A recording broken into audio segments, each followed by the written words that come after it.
Hey friends, welcome to It'll Be Fine. This is episode number 152, don't you know? And I'm your friend and your pal Kelly Zimnikas. I'm so glad you're here today. It's a beautiful day here in Toronto. Early in the morning, I'm ready to get baking today with the one and only Tom Henry, or Thomas Henry Comedy, if you follow him on Instagram. Tom is a comic I have met doing the virtual stand-up thing, for the past 97 years that we've been doing it. And I'm so glad we met. He is a treat, and I'm really excited to bake up this treat today with him. It's a Bon Appetit recipe, a peach and blueberry galette. Gillette, the best a man can get. I just want to say that after I say Gillette. Any whoosies. It's going to be a time. I'm really looking forward to this one. So let's head inside. It's going to be fine. It'll be fine. It'll be fine. It'll be fine. It'll be fine. All right, here's what we need to make today's galette. Gillette. Tomato. So for the recipe, we are using from Bon Appetit magazine, which as you see there was featured on the cover, the blueberry and peach graham galette. This just sounds delish. So you're going to need egg, just one, unsalted butter. We're going to need some lemon zest. We've got our peaches here, got ground cinnamon, blueberries. You can use fresh or frozen. Whatever you've got. I like frozen because then you can use it any time of the year. For my graham cracker, I'm actually going to go with Teddy Grahams because why not? I've got some ginger cookies there. For my sugar, I'm going to do coconut, just keep it a little bit healthier. We've got some cornstarch. We've got our Kyle kosher salt and all-purpose baking flour. I happen to have gluten-free on hand today, but use whatever you want. And that's all we need to make this dish. All right. So do you have your ingredients measured out, or should we walk through that? I usually walk through it. I'm going to have to eyeball most of it. No worries. We don't need too much for this dough. We need graham crackers, all-purpose flour, sugar, salt, and unsalted chilled butter. So that's what we need for the base. The crackers, it says about 2 ounces or 4 crackers. I just took my kitchen scale and I weighed it. Yeah. If you got one of those, it makes life easy, or just count out 4 crackers. This is what I used. I don't know if they have these in the UK, but I use Teddy Grahams. Yeah, the closest thing we have to graham crackers is these guys, McVitie's Digestives. Of course, the classic digestive. Excellent. All right, so see, I don't know what they're basing the size of 4 graham crackers on. Yeah. So I would do like the measurement of whatever the 2 ounces converts to. Do you need that's going to be another like fun aspect, is the metric to. Yeah, the Queen's thumb. We usually use a Queen's thumb. That's how we usually like to measure things. How many thumbs is it? To grams, please. To grams. Okay. 2 ounces, 2 grams, 56.6 grams. 56.6. All right. Yeah. All right. I'm going to do, I got it. And then am I just like crumbling them up? Well, what we're going to do is break them up and put them into like a food processor. Or you can go to town with your hands and like scrunch this up if you don't have one. Got food processor. So that is your call. You guys in the food processor. Yeah, so like I have a comically small food processor. It's child size. I have a making up for my insecurities large. So crumble those up and put them in the food processor there. Okay. Teddy Grahams fit very nicely because they're tiny bears. So that's good. All right. The next thing we need to add, we're going to put this all together.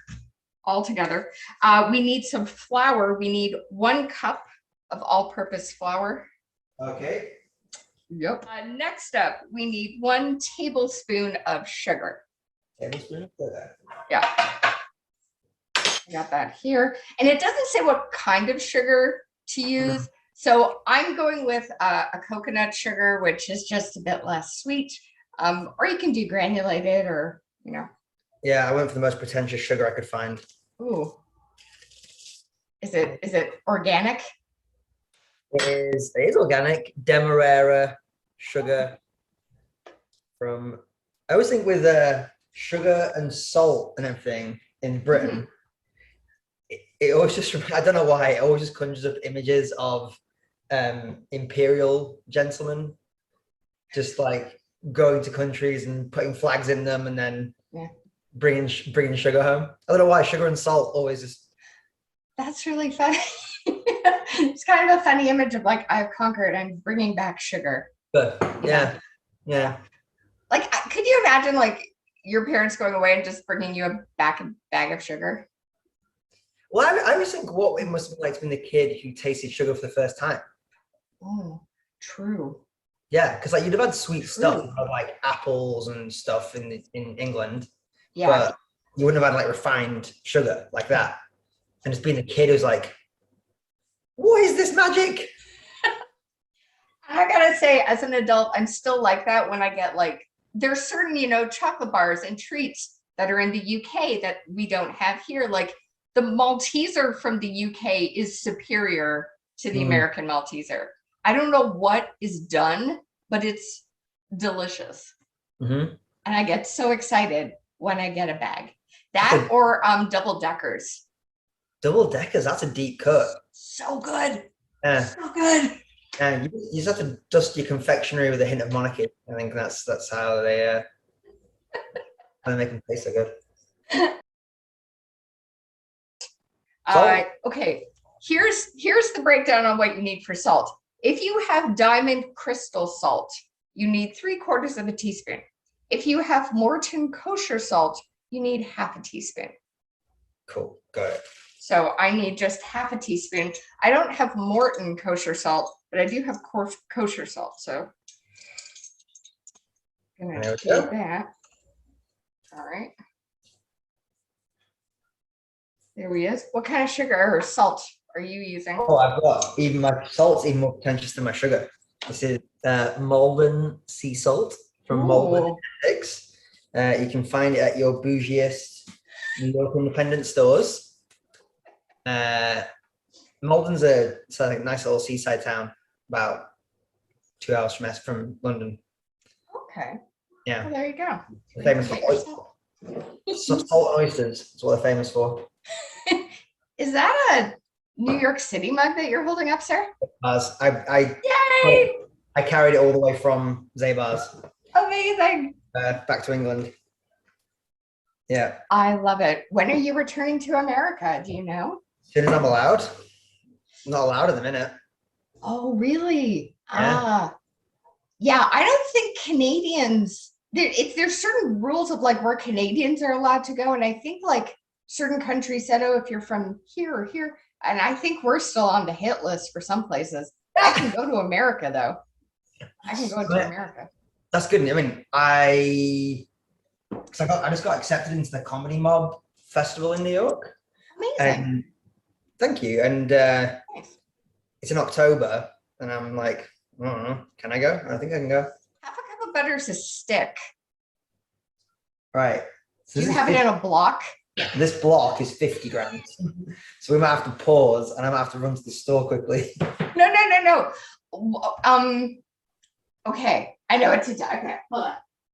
All right, so I'll be honest, I have a block too. My block has that thing I mentioned of like how much butter that is. Yeah. So I would do half the block. Cool. Yeah. Right. If you look at this, like where mine is, I used half of it.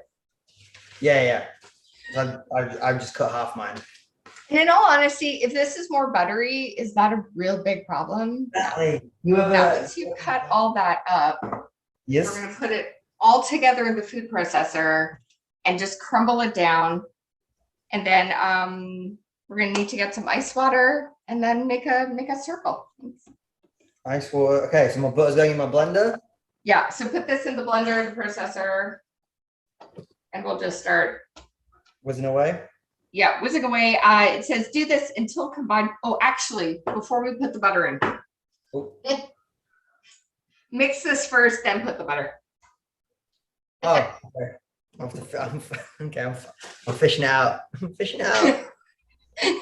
Tom, if you've never seen the show, I do this all the time, so it shouldn't. Okay, all right. Pulse in the butter until this resembles coarse sand. Or sand. There you go. Can do it. Reminds So me I of would do a little bit of butter at a time. Don't do it all together. Okay. Maybe do like half. All right, so we're looking for coarse sand. Yeah. That's the visual we're going with. Sand and butter. It's just like another homogeneity. Let's go. How's your dough looking? Sandy? I think, yeah. Yeah. It's like the tides come in a little bit on my sand. I would say. But it's fine. I think we can work with it. Okay, so I'm just going to do one little more spin on mine. And then you're going to add, it says, how much ice water? It says add ice water by the tablespoonful, pulsing after each addition until evenly moistened dough. Oh God, this is a lot, Tom. This is a lot. We can do this. I like a little baking sheet or some parchment or aluminum or aluminum. How do we say it? Put this down, put the dough down, and then we're going to form it into a disc. Form into a disc. Yeah, like a CD or a DVD if you're old enough to know what that is. All right. All right. So we're just in this, playing with our food a bit, which we don't do enough as adults. 100%. This smells agree. so good. You ever been I to would like eat this. Oh yeah. I would eat this. Yeah. You ever been to like a really Italian person's house for dinner? And everything, they use all their senses to eat everything. My mum's Italian. Oh, cool. Mum's family's Italian. Okay. My other half's Irish. So you can tell which half I look like. Which half I look after. Because I look like a leprechaun baking cookies currently. This is what I'm working with right now. It kind of looks like a big macadamia nut cookie. Yeah, same. You know? Then what we're going to do is wrap this up in either parchment or plastic. You want to refrigerate it for about 30 to 60 minutes. Is one thing. I'm more interested in the show where you come home and you're like, what have I got in the fridge? What's in the fridge? And then you start doing like, I'm going to put a cookie in bread and eat that with this finger. I want that. I want that content. I think I do too. That sounds like you should do that. Is what you should. I was thinking about all the different things I invented when I was hammered. One of the ones my brother still asked me to make it for him is bananas and peanut butter melted with protein powder on toast. Vanilla protein powder. Yeah. Yeah, I made it for him once where I was training for a half marathon and he was visiting New York and I had all this like health food in my house. And I just made it for him one night and he was like, this is amazing. Why don't we have this all the time? I mean, in theory, it's not a bad combination. No. It's like, no, you would put that in a smoothie. Yeah. Minus the toast. I think that's where my head was. And then I think I'm just drunk, so I need toast. So I think that's where my head was. I think it was like, I've had a version of this in the daylight hours. Friends, it's time to toss our peaches. and then prepare our fruit. All right. So for the peach, if you are using fresh peaches, You need 2 large, thinly sliced. With the skin on or the skin off, do you think? That I would say is baker's choice. Hmm. I do like skin on fruit. There's a Hmm. lot of nutrients in the skin of fruit, but some people are allergic to the skin of fruit. No, I'm not. So do what you want. So for this, in a bowl, it says a large bowl. So let me get one of those right here. This one's pretty large.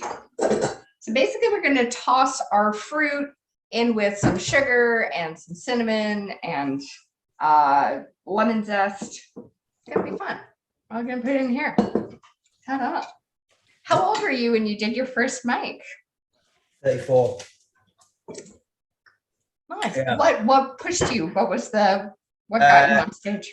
I was having a really shitty time at work. I was working I still do freelance advertising, but I was working at quite a big, well, not big agency, quite a famous agency, and working on quite a big account. And it was just brutal. It was like absolutely. And you get into, well, I got into that job because, you want to have a day job that was creative. Mm-hmm. Yeah. And it was just absolutely brutal. And my brother said to me, "You need to find something that's creative just for you." I'd done a bit of acting when I was a kid. Okay. I thought about doing that, and I thought, well, you're still kind of at the whims of a director, and you have to audition to get into the play, and if you might not get into it, and there's there's still quite a lot of barriers there. And I always wanted to do that. I always wanted to try stand up, and I thought, well, at least if I'm shit at it, it's just me. Even if I'm terrible, it's still just me. And there's no barrier to me doing it. So I did one of those courses, and which I don't think the things you learn in those rooms are like, they're not going to teach you how to be a comic, but they're very good for getting you on stage for the first time. Yes. Showing you like, this is what an open mic is, and you go to one, and you just helping with kind of like the infrastructure, I guess, of what you. So I did one of those, and it went well, and then I never looked back. And afterwards, I was like, I'm doing this every day. That's awesome. Oh, I love that. That's super good. When did you start? How did I start? Well, I've been involved in the Toronto comedy scene since I was about 16 years old.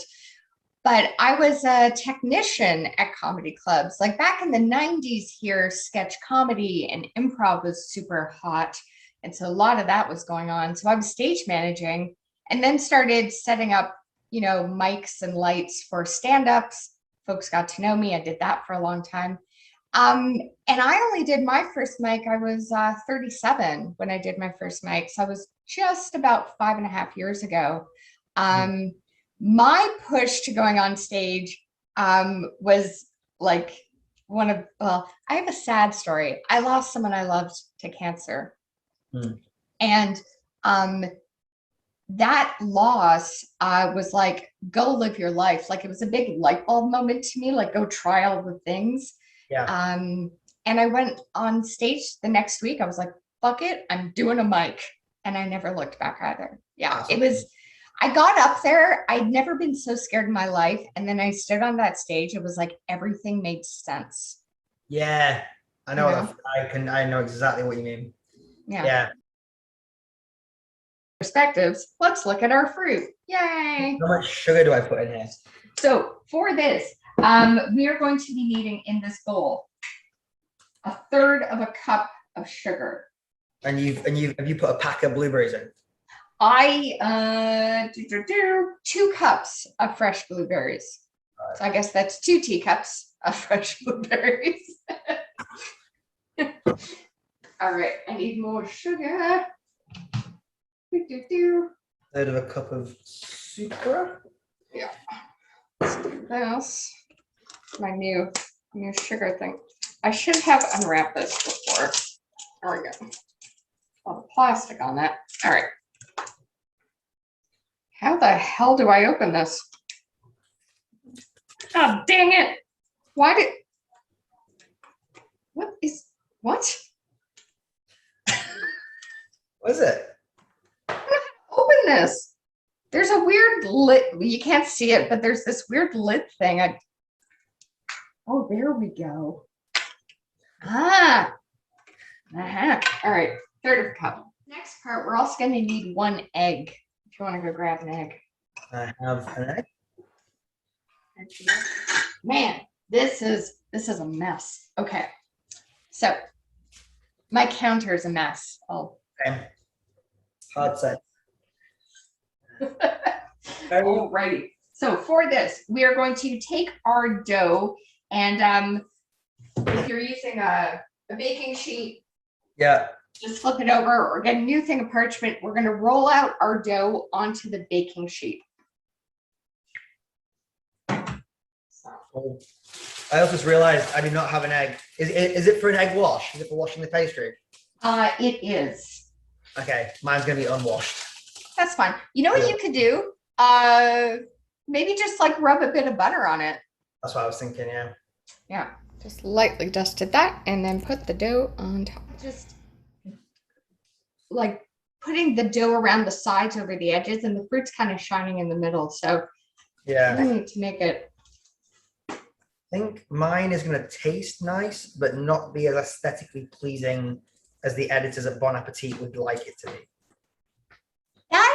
That is the point I love proving with this show, is that those magazines, they have food stylists, and that pie might not even be, that could be days old. We have no idea. It could be shellacked. Yeah. I remember being staggered and horrified and shocked in all equal measure. I did a campaign for an ice cream company, and on set they made the ice cream out of mashed potatoes. See? Yeah. Like, no wonder my ice cream never looks photo perfect. It's bloody mashed potatoes. All right, so I have rolled mine out pretty good. Oh my gosh, this smells unreal. This is good. This is better looking than a Pizza Hut. Yeah, It's like a picture. It's like on a magazine cover. All right. So what I would do then with your butter, just go around the edges. This crust, I'm not gonna lie, it's buttery as fuck. I'm not gonna worry about the egg wash. I'm not. It's same. very buttery. But what I will do is take a bit of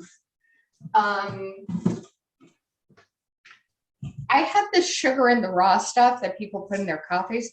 I'm actually going to sprinkle this around the edge, but use granulated or whatever you got. I just think this will make a nice little crunch around. Good thinking. Around the edge. The sugar, by the way, is also fun to eat when you're feeling down. Crunchy.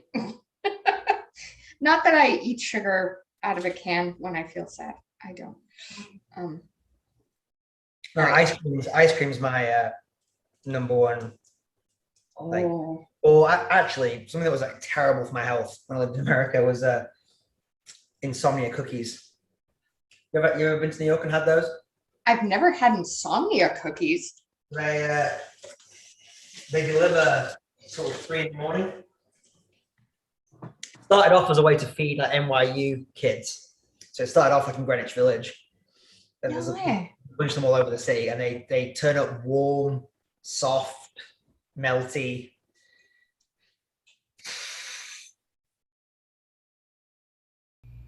Okay, so this is what you can't see behind the scenes of the show. Look at this. There's juice everywhere. Oh my gosh, guys, it's gonna be fine. This when we come back. Oh my gosh. Right. Okay, first off, I will tell the viewers at home, neither Tom nor myself, we didn't need the full 40 to 50 minutes. It was done way quicker. Yes. I don't know what was up with that. I don't know. Oven placement but yeah, mine was like 30 minutes. Can we just show the friends at home what ours look like? Sure. Please, because this is great. This is great. So this is mine. Mine went on a fucking bender. This is my little chap. Yours looks incredible. I'm excited. I'm excited to taste it. The blueberries went very dark, so it looks burnt, but it's not. It's just the blueberries are. It looks amazing. My kitchen smells fabulous. I feel like I've got the before, you've got the after. That's what I feel like's happening here. So I'm going to serve mine. I've got a bit of vanilla yogurt. If you've got ice cream, you can serve it with that too. Ice cream and getting some ice cream. Yeah, definitely grab that. It's very crumbly. Oh, beautiful plate. Nice presentation. All right. Some Shall we? pretentious vanilla ice cream on here. Yes. Yes. If you can find pretentious vanilla ice cream, serve it with your galette, which you should pronounce with a French accent when you serve it to a friend. 100%. Not just for that word, for the entire evening, I feel. All right. Shall we do this? We shall. Okay. Bon appetit. All right. Mm. Mmm. Mm. Mm. That's really, really yummy. Mm. Oh my goodness. That's like being just on a perfect August day outside on a picnic kind of vibes. Oh yeah, this would be a great picnic food. Oh man. You got the nice sweetness of the fruit and then just the butteriness and the flakiness of the pastry. So it kind of reminds me a little bit of like a summer fruit crumble. If you ever have like an apple crumble or anything. 100%. Yeah. Oh my God. And it is perfect with some ice cream or yogurt. You need like a little balance to it. Yeah. Oh, man. It's the bake. I mean, presuming we did this somewhat correctly. It's a pretty crumbly, dry bake. So yeah, the yogurt or the ice cream is maybe not essential, but pretty close to essential. And I would recommend serving this pretty much as soon as it's out of the oven, because that hot and cold balance is also really nice too. Yeah, oh my God. I don't feel like the crust is gonna solidify necessarily for being cold. Yeah, I'm just gonna put mine in a big Tupperware bowl because mine's just. But I like that yours has just gone straight to the form in which it's easiest to be eaten. I once saw, when I was in New Orleans, a sign at a restaurant that said, "Even our mistakes are delicious." And that's a prime example of this. Oh my gosh. I'm so glad we did this. Oh yeah. This was a fun time. Oh yeah. No. I've had an absolute blast. It was really nice way to get over a hangover. Mine looks like it has a hangover.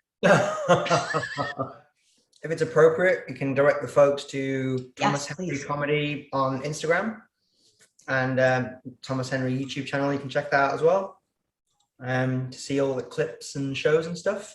Exactly. And keep an eye out for Thomas's bake sale table at his next show. 100% stealing that idea. Yeah, do it. No. It'll be fine. It'll be fine.